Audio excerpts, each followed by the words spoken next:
शहर वाली बहू। भावना और विशाल की शादी को अभी कुछ ही दिन हुए हैं। भावना शहर से है और मॉडर्न ख्यालात की लड़की है, पर भावना का ससुराल एक गांव में है। ससुराल आते ही भावना ने ठान ली है कि वो अपने ससुराल को मॉडर्न ससुराल बना के रहेगी। आज भावना दोपहर में अपने कमरे में सो रही है, तभी उसे ज़ोर ज़ोर से किसी की कुछ ठोकने की आवाज़ आती है। भावना बाहर आकर देखती है। अरे माँ, ये आप बेड से क्या कर रही हैं? भावना की सास हंसते हुए कहती है, अरे बहू, ये बैट नहीं है, ये तो मोगरी है। इससे कपड़ों को पीटो तो सारा मैल झट से साफ हो जाता है। अरे वाह, आपने इसका नाम मोगली रखा है। मैंने बचपन में बहुत मोगली देखा है। मोगली नहीं रे, मोगरी। हाँ अच्छा ठीक है, पर कपड़ों को साफ करने के लिए उनकी इतनी पिटाई करने की क्या जरूरत है? अरे किसी के भीतर का मैल निकालना हो तो उसकी धुलाई जरूरी है। तेरे पति को भी बहुत मोगरी पड़ी है, पूछना कभी उससे। देखिए माँ जी, ऐसे तो नहीं चलेगा। मेरी तो नींद खराब हो गई। धाम धापा धूम धाम धाम की आवाज़ से भावना शाम को ही ऑटोमेटिक वॉशिंग मशीन मंगवा लेती है। अगले दिन जब वो सो रही होती है, तभी अचानक उसे फिर कुछ शोर सुनाई देता है। क्या हुआ माँ, ये आवाज़ कैसी थी? अरे बेटा, ये आटा पीसने की मशीन जो तू लाई है ना, किसी काम की नहीं है। पिछले 2 घंटों से गेहूं डाल रखे हैं, आटा तो निकला नहीं, उल्टा सारे गेहूं गीले हो गए। अरे माँ, वो ऑटोमेटिक वॉशिंग मशीन है। क्या? ये ऑटो है? इसके पहिए तो नहीं दिख रहे। मुझे तो लगा कि आटा पीसने की चक्की है।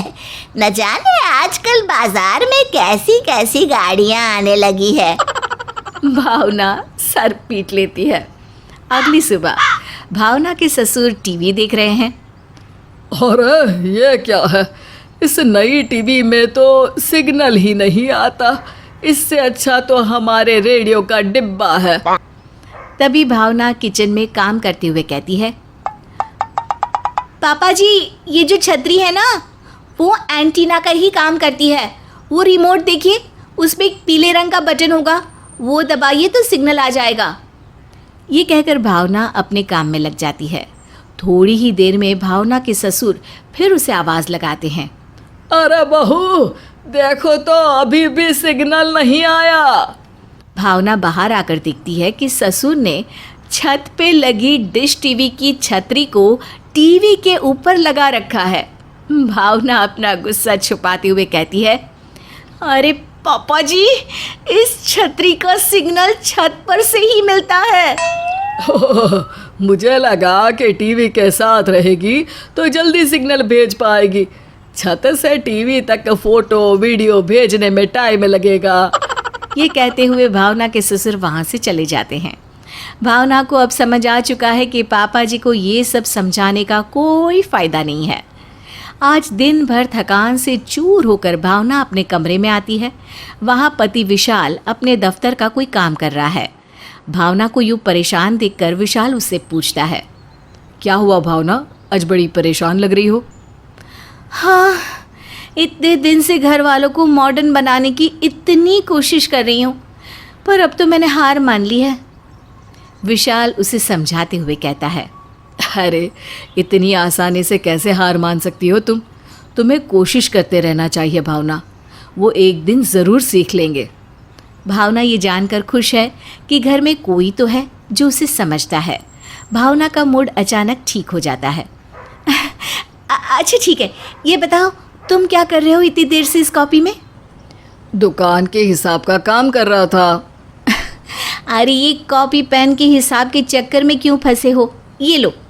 भावना विशाल को अपना लैपटॉप निकाल कर देती है। अरे लैपटॉप की क्या ज़रूरत है? इससे तुम्हारा काम आसान हो जाएगा। चलो मैं सिखा देती हूँ। ये एक्सेल है, इसमें हिसाब लिख लो। जो लिखना है लिखने वाली बटन से करना, जो हटाना है वो डिलीट वाली बटन से हटा देना। अरे वाह, ये तो बहुत बढ़िया है। विशाल को लैपटॉप पर काम करते देख भावना को बहुत खुशी होती है। थोड़ी देर बाद भावना अपना काम निपटाकर वहाँ आती है। ज़रा लैपटॉप तो देना, मुझे शादी की फ़ोटोज़ स्टूडियो वाले को एल्बम बनाने के लिए भेजने हैं। हाँ हाँ, ये लो। अरे फ़ोटोज़ तो दिख ही नहीं रहे, तुमने कुछ किया है क्या? हाँ, वो अचानक खुल गए थे, मैंने एक एक करके डिलीट कर दिए। अरे बहुत टाइम लगा यार, इतने में तो कॉपी पर झट से हिसाब कर लेता मैं। अरे पर डिलीट क्यों किया? क्लोज करना था बस। अरे तुमने ही कहा था ना, हटाने के लिए डिलीट करो।